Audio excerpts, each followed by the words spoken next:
Bismillahirrahmanirrahim. Assalamualaikum warahmatullahi wabarakatuh. Waalaikumsalam warahmatullahi wabarakatuh. Amin ya rabbal alamin. Ya, sebenarnya pernikahan yang dicari oleh semua orang itu keinginannya kan apa namanya ya, lempeng-lempeng aja. Bahagia, sangat bahagia. Bahagia. Kan bahagia belum tentu di perkawinan. Ngopi aja bahagia. Makan pisang goreng bahagia.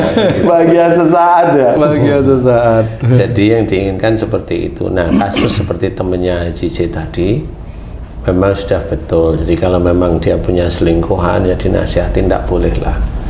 Walaupun istri tidak tahu, itu tetap dolim, tetap dosa di hadapan Allah Ta'ala. Nah, kenapa kejadian-kejadian tersebut itu terjadi? Nah, kenapa kejadian-kejadian tersebut itu terjadi? Insya Allah, Pemicunya. ya banyak sekali penyebabnya, sangat banyak sekali. Kalau dulunya kan biasa-biasa saja, nggak ada masalah. Tetapi di dalam kesehariannya bisa saja bisa saja satu, si suami istri tadi itu dengan orang tua udah nggak terlalu hormat. Si suami ke orang tua justru. Suami istri dengan orang tuanya justru ya. terlalu hormat. Umpamanya si istri mulai tidak terlalu hormat dengan orang tua, menyepelekan kalau orang tuanya ada, ya. Atau dulu sebelum menikah si istri itu dengan orang tua itu terlalu berani, melawan lah istilahnya, melawan. Ini yang kedua. Kemudian yang berikutnya adalah apa? Terlalu menyepelekan kehidupan rumah tangga yang menurut istri atau menurut suami tersebut rumah tangganya aman. Menyepelekan rumah tangganya aman. Menyepelekan itu memang nggak pernah ngomong, tetapi bisa bukan masalah nggak pernah ngomong ya. Sebenarnya dia ngomong, cuma ngomongnya itu bentukannya adalah kesombongan. Kesombongan itu mamanya, istriku di rumah itu dia juga nggak tahu ini. Nah itu kan kesombongan sebenarnya. Atau sekarang itu sudah banyak uang, ya aku mau ini ya udah biarin aja. Nah itu kan kesombongan yang muncul seperti itu. Jadi itu bisa menjadi pemicu karena apa? Tetap malaikat atid itu akan mencatat bicara seseorang atau apa yang ada dalam hati seseorang itu akan dicatat, benar-benar dicatat, sehingga hal-hal tersebut akan menjadi ujian bagi rumah tangga seseorang. Nggak bisa juga dikatakan bahwa kamu salah memilih jodoh, ya nggak bisa, karena sudah menikah. Yang jelas harus dicari jalan keluarnya. Insya Allah ini dari suatu persoalan yang sehari-hari yang ada di sekitar orang tersebut. Jadi harus dicari persoalannya di mana. Nah kalau umpamanya benar si istri itu, iya ya saya mulai sekarang itu kok nggak terlalu hormat sama orang tua, umpamanya orang tua butuh ini butuh itu, yang dulunya dikasih sekarang enggak. Setelah menikah. Setelah menikah atau menikah tetapi ya setelah menikah tapi setelah menikahnya gitu. Jadi dulu setelah menikah ya tetap ngasih, tapi akhir-akhir ini gitu. Ngerti maksudnya ya? Akhir-akhir ini beberapa tahun terakhir ini kok ibunya butuh, bapaknya butuh, dia cuek atau dia nggak mau ini. Padahal penghasilan tetap nggak berkurang. Nggak sebenarnya itu. Nah seperti itu. Banyak hal yang menjadikan kasus itu. Kemudian juga dari merasa kalau si suami ya merasa kayak tadi di rumah diomelin sama istrinya, bisa suaminya cari hiburan di luar, walaupun itu salah di hadapan Allah Ta'ala. Bisa ini maksudnya secara manusiawi ya, bukan saya membolehkan loh ya. Bisa ini manusiawi, bukan boleh. Saya nggak pernah membolehkan seperti itu. Jadi intinya adalah si suami mencari kelegaan hati dengan orang lain. Bisa seperti itu. Sehingga dia nanti akan menjadi tameng lah, aku di rumah kamu omelin terus kan gitu. Yang akhirnya salah menyalahkan. Tapi bisa juga si suami itu cuma nggak care sama istrinya sama sekali. Walaupun istrinya nggak memarahi atau nggak menyakiti. Iya, enggak care sama sekali. Jadi si suami bisa aja karena biasanya lengah, kalau punya harta itu lengah, sehingga dia nggak care bahwa di rumah itu menunggu istrinya yang baik, menunggu anak-anaknya yang baik. Dia nggak care, nggak pikiran, sehingga dia bermain apilah di luar. Seperti itu. Nah, di titik-titik inilah sebenarnya kasus-kasus atau ujian-ujian yang diberikan oleh Allah Ta'ala ya biasanya dari titik-titik itu. Nggak akan lebih intinya. Jadi, nah, untuk menyelesaikan itu harus diselesaikan bagaimana kembali lagi, karena ujian itu pasti ada sebabnya. Nggak mungkin ujian itu tidak ada sebabnya, itu tidak mungkin. Walaupun dia tidak salah, dilihat dari imannya kan gitu. Kalau imannya bagus ya sama seperti para nabi atau Rasulullah, itu kan ujiannya terus. Walaupun perilakunya baik kan diuji terus-terusan. Nah, itu kan dilihat dari imannya. Nah, kalau manusia biasa ya janganlah bercerita bahwa itu dari imannya, karena kalau seorang manusia biasa bercerita saya diuji dari iman saya, itu sombong sekali, itu sudah namanya. Tapi rata-rata kalau manusia biasa ya diuji ya dari perilakunya, perbuatan dia setiap hari yang itu dicatat oleh para malaikat, khususnya malaikat atid yang nanti dilaporkan, dan itu menjadi ujian. Membanggakan istrinya, cantiklah ini, istrinya yang selingkuh, umpama, ini hanya umpama. Oh iya, Pak Tung bilang tadi istrinya bisa aja ya. Ya bisa aja. Kalau istrinya dibangga-banggain, selingkuh istrinya, bisa aja. Ya. Atau dia bangga-banggain istrinya itu di depan istrinya karena biar dia tidak tercium bahwa dia punya wanita idaman lainnya, bisa seperti itu. Memuji-muji ya. Menutupi salahnya. Iya, betul Pak Tung, betul ini. Jadi menutupi salahnya itu. Saya ada cerita juga nih Pak Ustadz. Oh, gimana cerita? Ini ada cerita ya Pak Ustadz, begini. Ini agak pelik karena teman saya ini juga dia minta pertimbangan saya. Jadi teman saya punya anak wanita ini Pak Ustadz. Kemudian punya anak satu, masih kecil anaknya. Ketahuan suaminya itu main-main dengan perempuan lain gitu. Perempuan lain di luar rumah tangganya. Iyalah, masa di dalam rumah tangga di itu. dalam pembantu. Ini suaminya anaknya teman saya ini ada affair dengan wanita lain gitu di luar gitu Pak Ustadz. Akhirnya ketahuan lah gitu kan. Ketahuan, teman saya ini marah, nggak terima ya. Pokoknya saya minta ini anak saya diceraikan deh gitu. Teman saya itu begitu. Nah, Pak Tung temennya itu anaknya laki perempuan? Perempuan, wanita anaknya. Merasa di ini. Iya, jadi teman saya itu merasa disakitin gitu anaknya itu. Pas mau kasus ini mau diceraikan itu Pak Ustadz, lah anaknya teman saya ini hamil. Oh, iya. Tapi tetap teman saya itu tidak terima gitu Pak Ustadz, minta dia pokoknya diceraikan. Itu menghadapi kasus seperti ini bagaimana itu sebaiknya itu Pak? Ya, kalau memang itu hamil ya nggak boleh berpisah. Oh gitu. Sampai idah ya? Sampai masa idah. Ya. Oh, sampai dia melahirkan dan masa idahnya berakhir. Ya, seperti itu. Sebenarnya secara Islam seperti itu. Tidak boleh dicerai.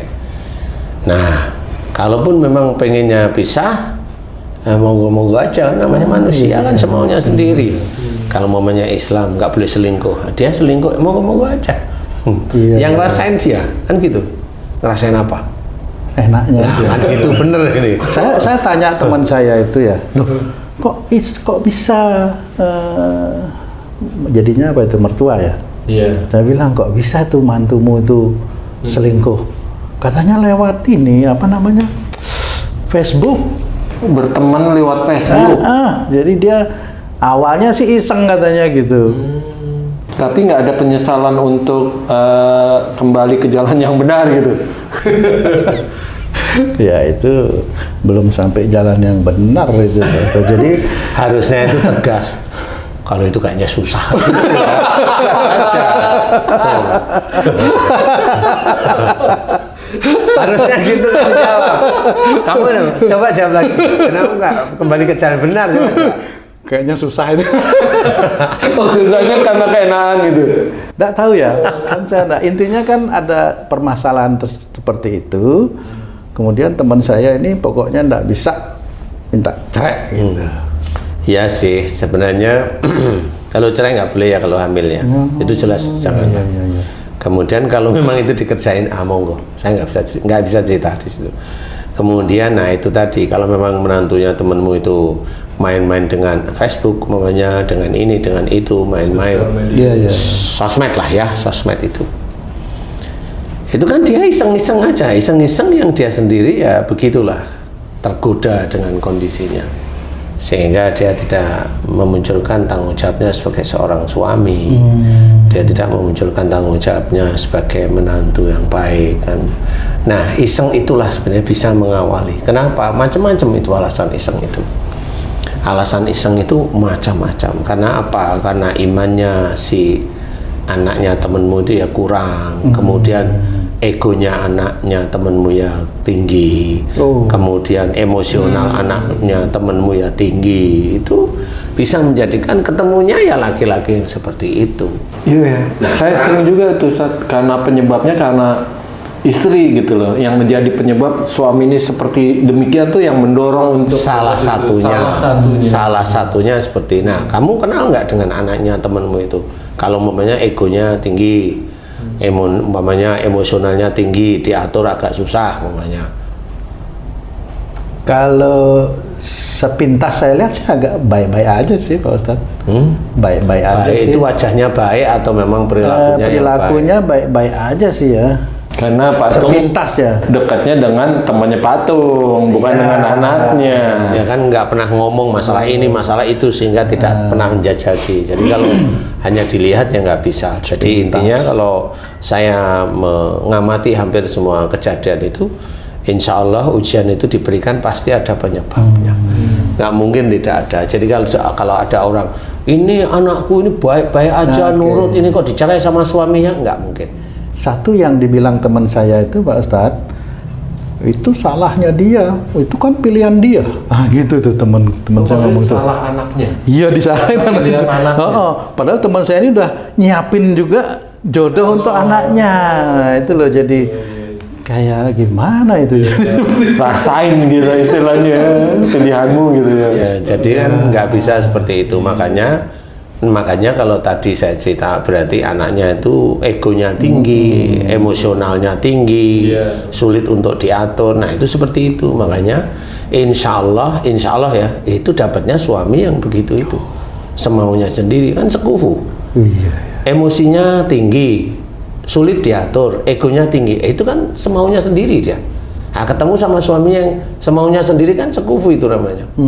Oh itu yang maksud tadi di awal Ustadz bilang karena istrinya itu kurang baik sama orang tuanya, akibatnya ke situ tuh. Insya Allah seperti itu sebenarnya. Jadi orang itu tidak sadar, orang itu boleh husnudon terhadap orang lain, yaitu orang itu baik, boleh.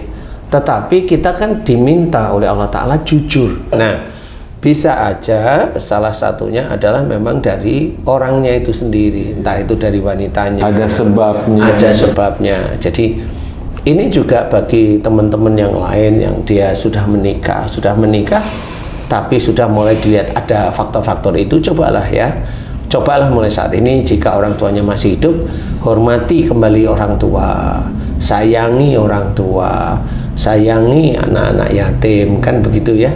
Maksudnya memberi sedekah, kemudian banyak lebih dekat kepada Allah Ta'ala dengan baik. Serius tahajud dirajinkan, kemudian duha dirajinkan. Semuanya nggak ada hal yang diminta untuk dunia kecuali untuk akhirat. Mohon ampun. Bersyukur atas nikmat.